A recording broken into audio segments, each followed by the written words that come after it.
There was once an island in the Western Sea, star-shaped and gifted to mortal men by the powers of the world. Its kings lived for centuries, sailed farther than any before them, and raised towers that caught the first light of morning. And then, in a single day, the sea swallowed it whole, and the world itself was changed forever. When the great music had spent its wrath and Morgoth was thrust beyond the walls of the world, the Valar did not forget the Edain, who had bled beside the elves through the long defeat.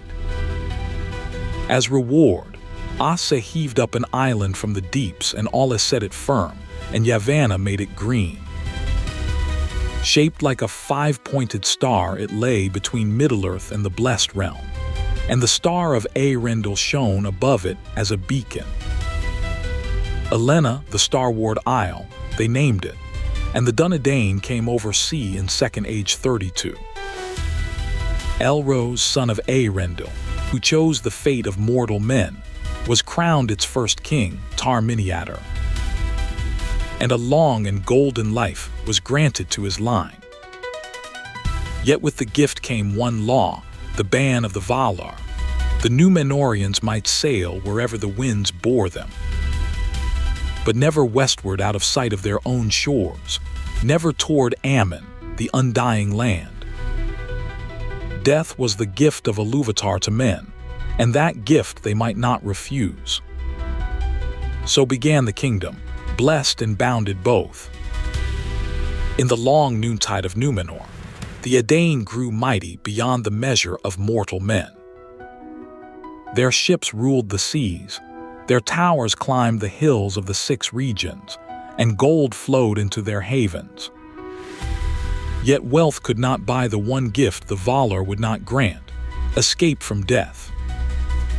The old gratitude of the faithful, who had thanked the powers for the island and the long years, curdled slowly into bitterness. Why, the proud asked, should the Eldar live undying in the west, while the lords of the sea must wither and fail? In the days of Tar-Ankalaman, the realm was riven in two. The greater part became the king's men, who forsook the elven tongue and turned their eyes from Valinor. The lesser part held faith, the Elendili, the faithful, sheltered in Anjunia and along the western shore. Death, once received as a gift, was named a wound. And in that growing shadow of fear, the seed of ruin was sown, awaiting only a darker voice to call it forth. When word came east that Sauron had risen again, styling himself Lord of all the earth, Ar-Pharazon the Golden, last and proudest of the kings of Numenor, would not abide so insolent a rival.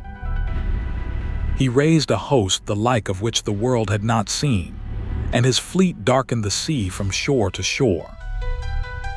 At Umbar the great army landed, banners blazing, and marched inland with such glittering might that the very birds fled before them. And Sauron's servants, who had boasted of dominion, melted away into the wilderness and abandoned their master. Then Sauron, ancient and cunning, perceived that strength of arms would not avail him. So he bowed low and humbled himself, surrendering with fair and fawning words.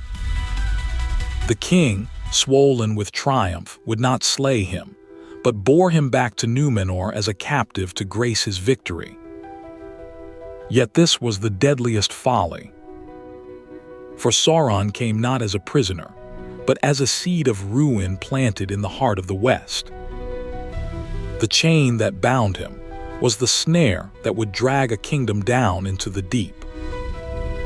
Now the captive counselor rose higher than any lord, and Sauron whispered into the aging king's heart that the lords of the West had cheated men of their due, hoarding deathless life beyond the sea.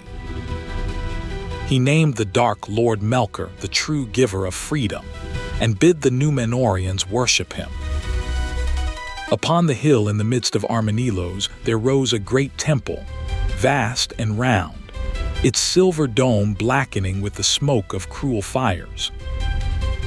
There upon the altar men were slain, that death might be cheated, and death came the swifter for it. Yet one grief above all marked the turning of that doom.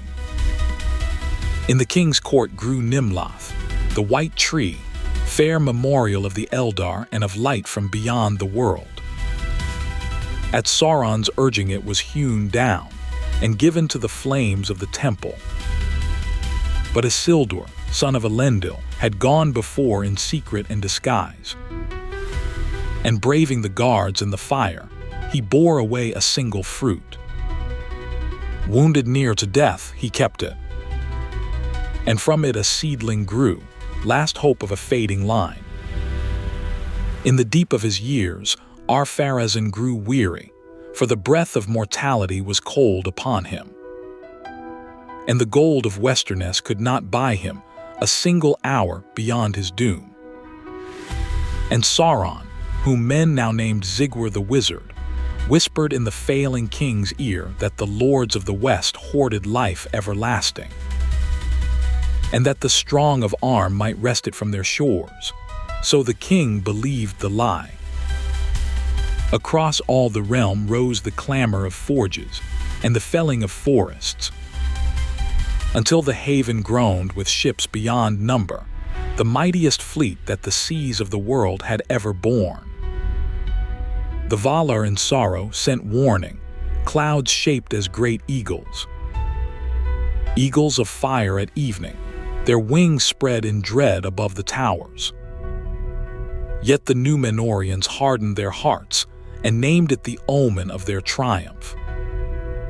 And in the year 3319, with banners black against the sun, Ar-Pharazon the Golden set sail to make war upon the deathless. And the shadow went with him.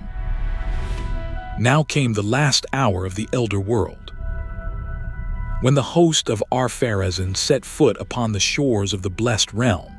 Manwë, eldest of the Valar, would not raise his hand against the children of Ilúvatar. He laid down his guardianship of Arda and called upon the one, Eru Ilúvatar, beyond all the Valar's keeping. And Ilúvatar answered, the world's shape was changed. A great chasm opened in the sea, and into it fell the Armada and the Golden King, the temple and the towers, the proud and the penitent alike. Then Numenor itself, the land of gift, was overthrown, its green hills, its white city, its hallowed mountain swallowed beneath the rising waters.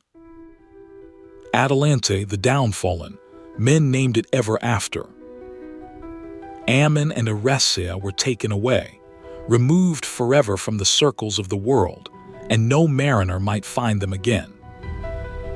The seas were bent, the straight road lost, and the earth was made round. So passed the undying lands from mortal reach, that the dominion of men might come at last. When the world was bent, and the undying lands taken beyond the circles of the earth, 9 ships fled the wrath of the deep. Elendil the Tall, son of Amandil, last lord of Anjunea, bore his people eastward upon the storm, carrying with him 7 seeing stones, gift of the Eldar, and a seedling of the white tree. The tempest scattered them. Elendil was cast up in the north, in green linden, and passing up the river he founded Arnor. His sons Isildur and Anarion were driven south to the mouths of Anduin. And ascending that great water, they razed the towers of Gondor. So the faithful, who had clung to old reverence while their kindred worshipped the dark, became kings in exile upon Middle-earth's shores. Yet a deeper change had come, for in the downfall, say the loremasters, Ilúvatar reshaped the world, the seas were bent, the straight road to the west withdrawn, and what had been flat was made round. This cosmology Tolkien wrought, doubted, and revised across long years, a myth of a wound in the very shape of creation, never wholly resolved.